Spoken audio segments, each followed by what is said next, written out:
Welcome to the Webinar Talk Show. I'm Liz Green. And my name is Tom Singer, and Eliz and I founded the Webinar Talk Show as a way to bring great content to everybody without boring long webinars full of talking heads over PowerPoint. Exactly.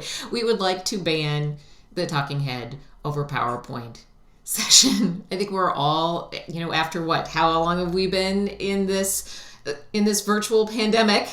We're all a little tired of talking head over PowerPoint. And I think at this point, people are struggling, leaders are struggling to find ways to make their people feel valued in ways that can exist in this box, as one of our previous Stacy Hunke was saying, it exists in this box. How can we make this work so much better? How can we really dig in to the advantages of virtual? Oh, I am so excited for our guest today. And this is a guest that when I had something cool to celebrate, this is the person I called to create something special for me and the people I value to celebrate the launch of my new book. So we have an event coming up on Saturday. I thought it was great to bring her here to talk about those sort of really exquisite virtual events. Laurie Forster is the opposite of a wine snob, even though she is a certified sommelier.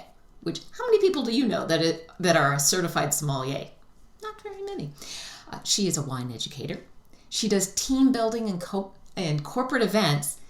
She incorporates humor and no-nonsense practical strategies so that everybody can connect and feel valued and just have a good time. Welcome to the Webinar Talk Show, Laurie Forster. Hey guys, how are you? Hey, thanks for being here today. Fantastic and ready for a little day drinking. Yes, weird. Something to introduce you all to, just to get some wine education in here. I don't have any wine because I'm participating in dry January because I have a friend who was a little bit worried about his drinking and he was taking January off. And to be supportive, I said, I will take it off. Eliz didn't tell me that I'd made that promise and that there was going to be day drinking on the Webinar Talk Show when I made that promise. Well, we didn't know that. Saturday at Eliz's book launch, the Bubbly book launch, you can join us, and that is the end of the month. So yeah, I'm ending my month a little early because of Eliz's book launch party. I will be there at the Bubbly party with Bubbly. Excellent, excellent. So I'm going to pour myself a glass. Well, you tell us, why is it so important to do something outside the normal Zoom meeting to make your people feel valued? Yeah, I find that my corporate clients that come to me, whether it's team building or client appreciation, they're craving what we used to have pre-pandemic, these opportunities to network at happy hours, at business dinners. And those were times that, yes, business was getting done, but it's also about connecting, right? Because you do business with people you know, like, and trust. And some of that comes over the enjoyment of a great glass of champagne or a glass of Bordeaux or maybe a cocktail. But these sort of opportunities now we have in the virtual world. And there's some great advantages. Really what I focus on is that interactive connection to what we're tasting, to each other, and incorporating, you said, humor, the fun, the laughter, because it's fermented grape juice. We don't have to talk about pH all the time, or leaf roll disease that can affect the vines. I mean, yes, I have to know all this, but let me help you find some great, affordable, sparkling wines like we're going to do on Saturday for your book launch. Or let me get your team together for great wines that are going to take you into the spring season. It's a shared experience. It shows how much you appreciate them.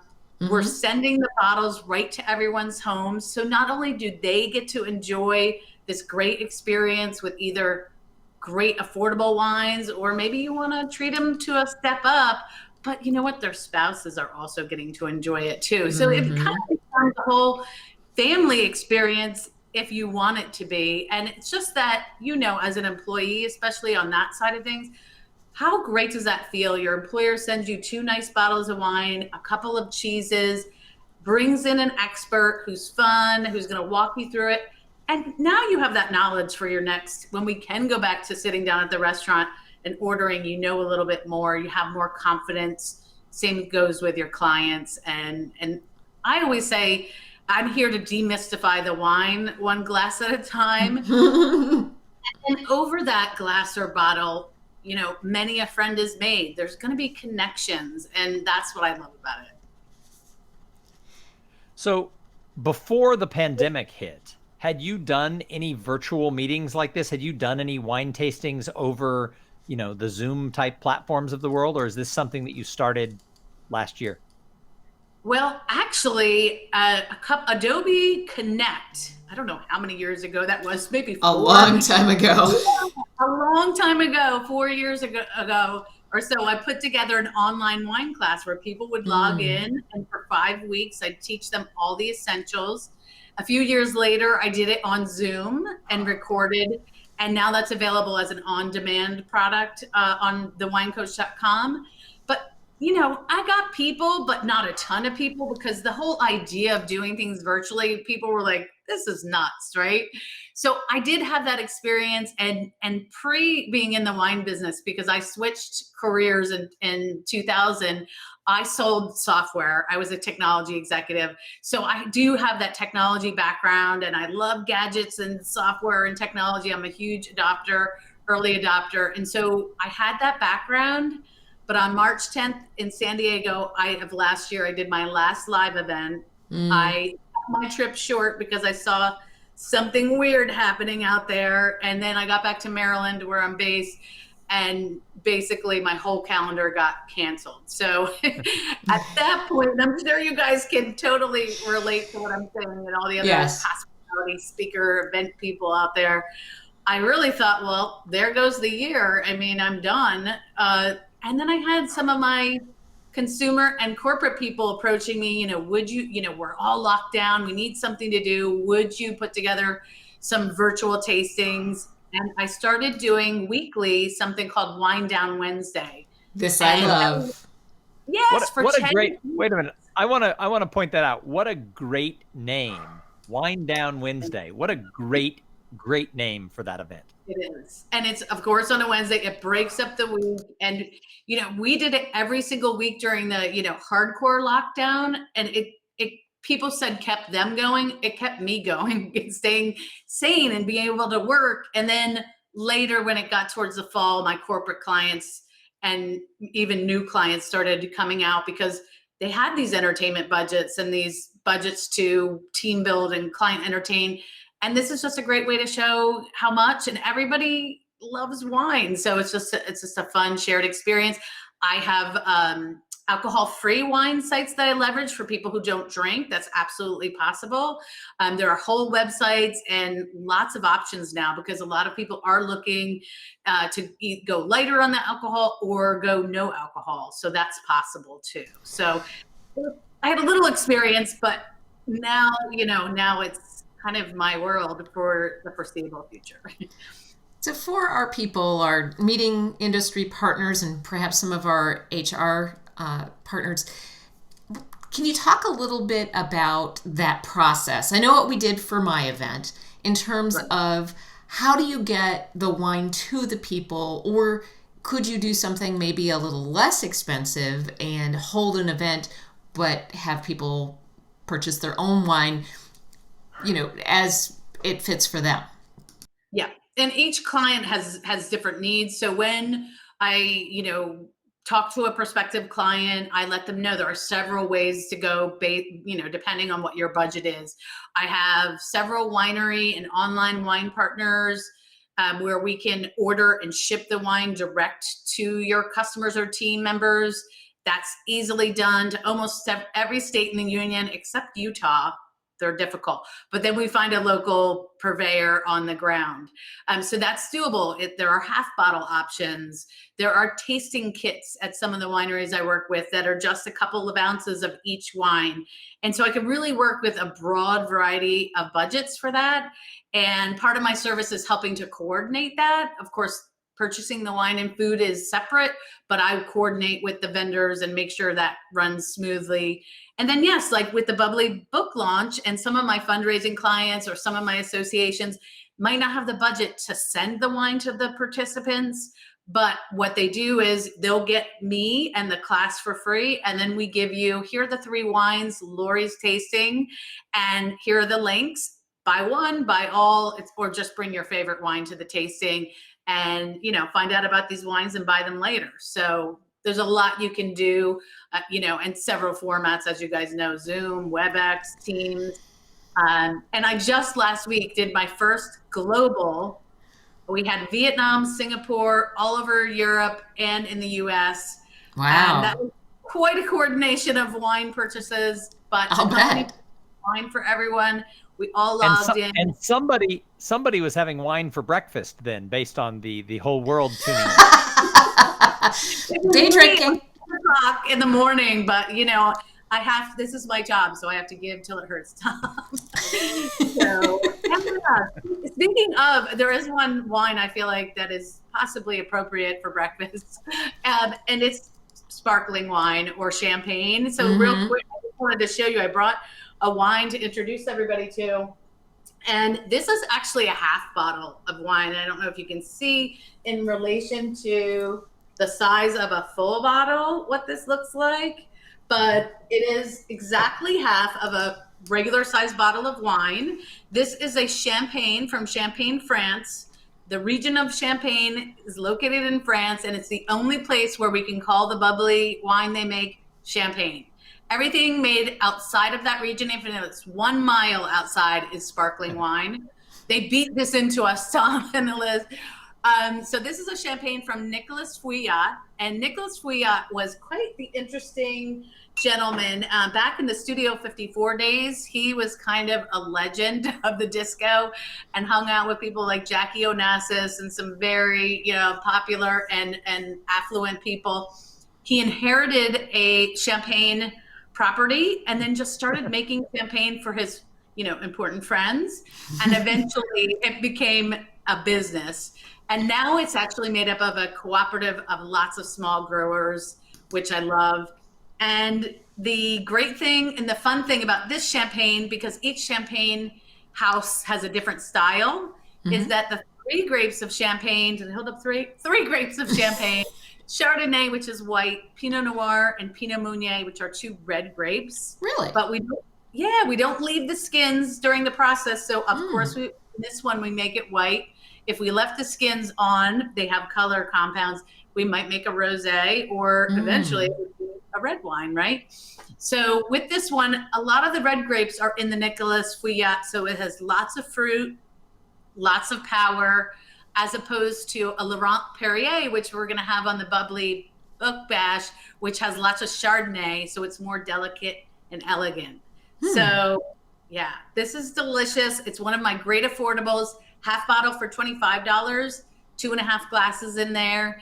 The whole bottle would be around $45. So still relatively affordable as far as champagne goes. But Liz, you have something delicious and even more affordable. I do.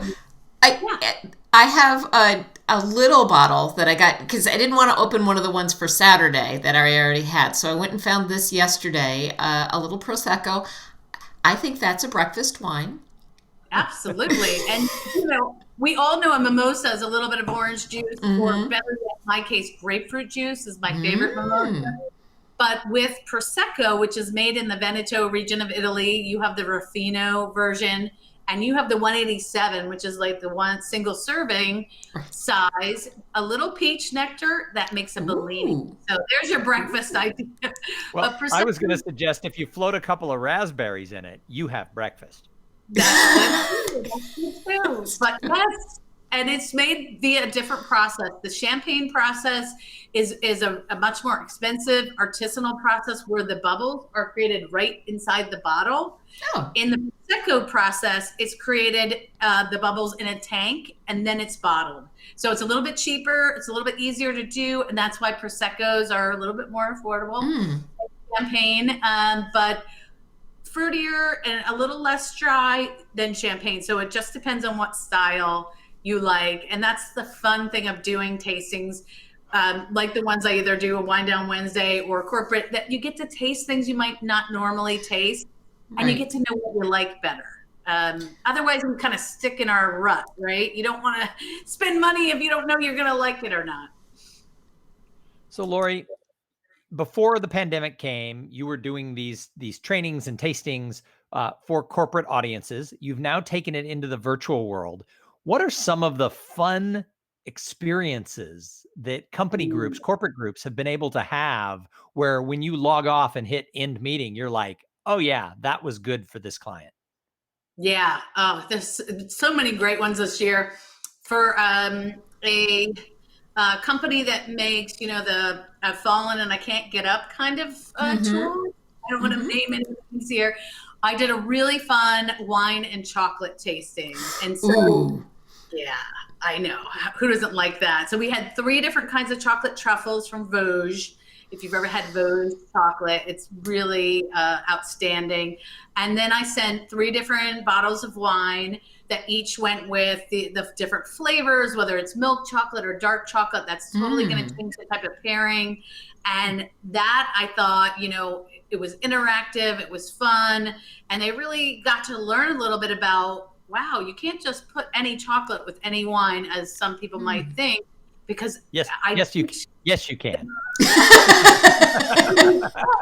But it may rob all the taste from the wine. And so in all my seminars, I teach people what I call the wine sandwich. We're going to be doing that Saturday, guys. And the way the wine, it's the most delicious sandwich ever. I'm married to a chef, so my cooking skills have been stunted, but this I can make.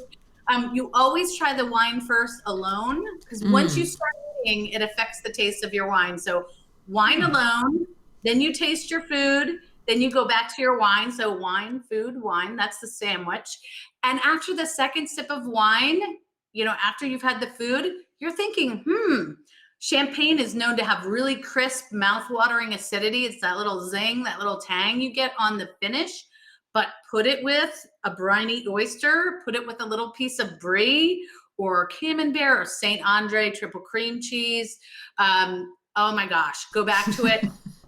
Smooth right out. That's where the wine sandwich is brilliant. So they got to see that with chocolate. I do the virtual wine and cheeses for a lot of my corporate clients, with vendors, either Wisconsin or an amazing international cheese vendor out of New York City. And that's really, really fun. And I have, and I don't know if Liz knows this, but I think she might, that I have a 1-hour wine comedy show. I do know that. Yes, because I did 5 or 6 years ago, I did some training in stand-up comedy. I've always used humor, but I wanted to take it to the next level. And your stand-up's always about your life. So it's about the wine industry, about what I do, what my daughter's teachers think I do.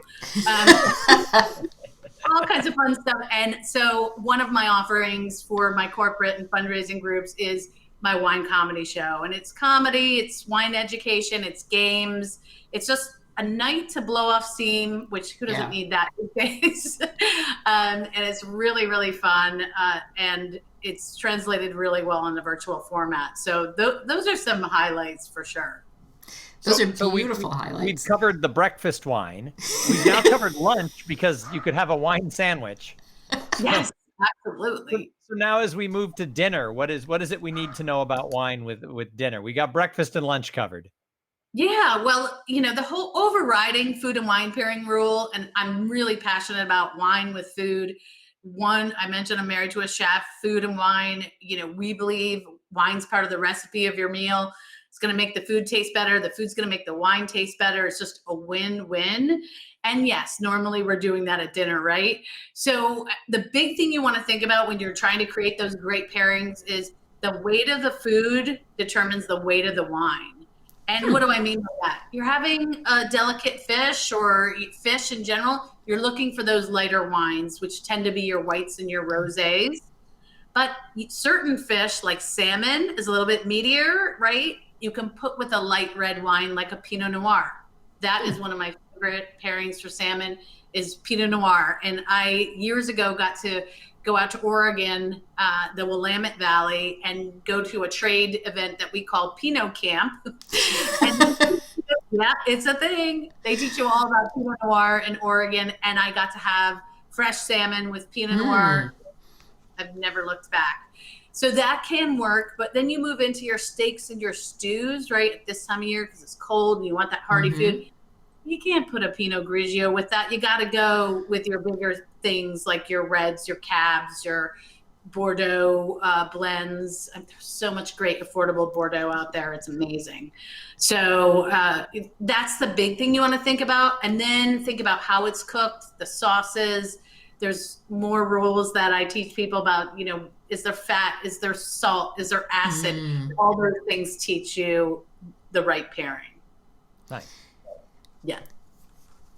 One of the things, I got to do a champagne tasting in Napa.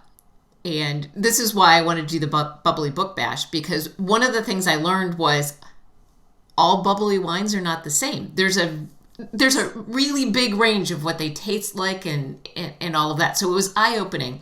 But I remember the woman who did our tasting was saying that, these little bottles are really fun because maybe you just want a little champagne with your popcorn.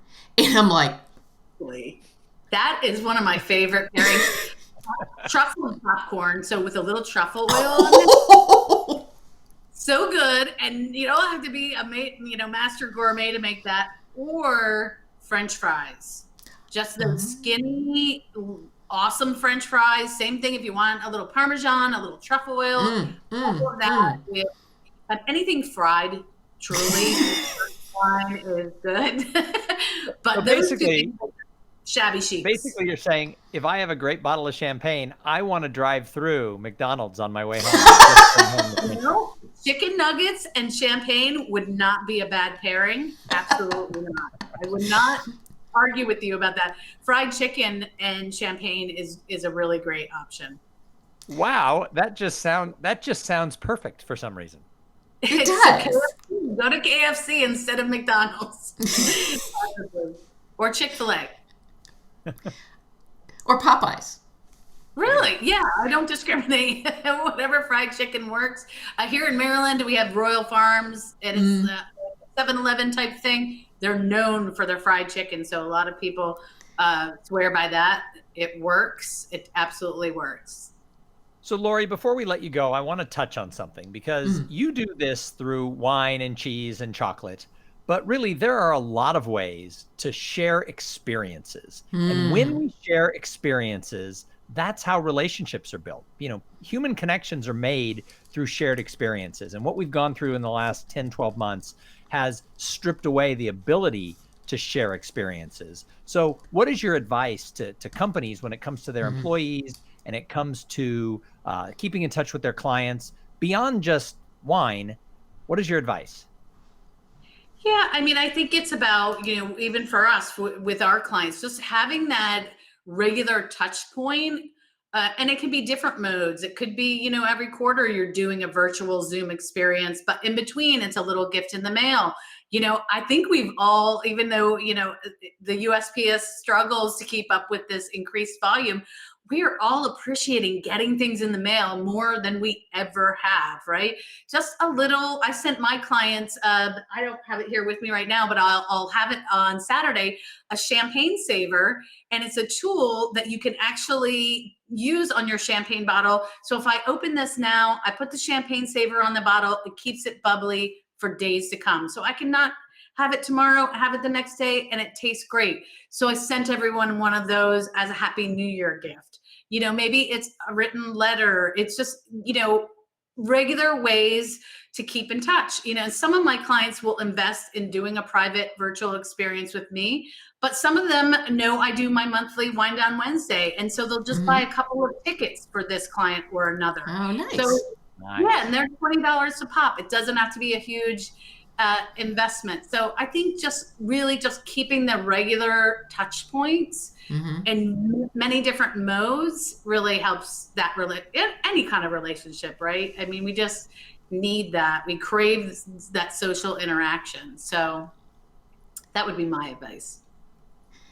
I think that's such great advice. And it gives you a reason to get back in touch, which Yes. is not just your standard sort of email about, hey, we're all going through it. No, Right. it's something fun and celebratory. And I like what Tom said about that. Shared experiences is the way that we create relationships. So expanding this box to be something that actually creates those shared experiences, I think that's the real key. And it relates Laurie, very nicely to our communicate your value theme of this particular season. And Laurie, what Nice. I think you're offering your clients and the people they bring to your events is right in line with one of the things that is really important to what I teach. And that is, in the current state of the world that we're in, we need to find ways to be more personal and less broadcast. And what you're talking about is a way to share a personal experience. So cheers to you Mm-hmm. and everything that you've done with your clients. Cheers to Cheers. you. Thank you so much Cheers, for having me. cheers to you. Fantastic. Well, cheers on Saturday. And I do want to point out that Laurie has a wonderful book, The Sipping Point, and one of the best wine apps around. When I was looking, I was paying attention to the tips. So I highly recommend that. If somebody wanted, because they saw you here and they're like, oh, no, I need to do that, where would they find you? Yeah, you can go to thewinecoach.com. The first screen that comes up is about virtual. You can see me in action. There's video. There's a lot of great info. And then my event calendar has all the Wine Down Wednesdays. If somebody just really wants to join me 1 month. February, we're doing a virtual wine and cheese with a local cheese vendor who ships all over the country. And it's going to be really fun. It's a great Valentine's gift. Oh, that's a great idea. Yeah. And it is not too late to join us on Saturday if you wanted to for the Bubbly Book Bash. You can find that information at stressproofevent.com. I can't I'll be wait. there. So, Laurie, thanks so much for being with us today. This has been really fun. And Thank you. I learned a lot, which is, that's the Laurie sandwich. Fun, I love that. a Well, little learning, a little fun, and day drinking. That works too. So, Hey, Tom, it's 5 o'clock somewhere. it's 5 o'clock somewhere. It's true, but it is the end of our time together today and for the week on the Webinar Talk Show. But we'll be back next week with some more guests to talk about how to communicate your value. Tom, where would they find us if they wanted more information? If you want more information about Eliz and I and the Webinar Talk Show and how we can help you host events that are going to be wow and more engaging than talking heads over PowerPoint, you can find us at webinartalkshow.com. And if you want to catch any of the interviews that we've done, you can find them at webinartalkshow.live, which will take you to our Facebook page. So subscribe to that. Absolutely. We'll be back on Monday with some more great guests. Laurie, thank you so much for joining us. Cheers. We'll see you on Saturday. And everybody have a great rest of your day. Bye, everybody. Bye.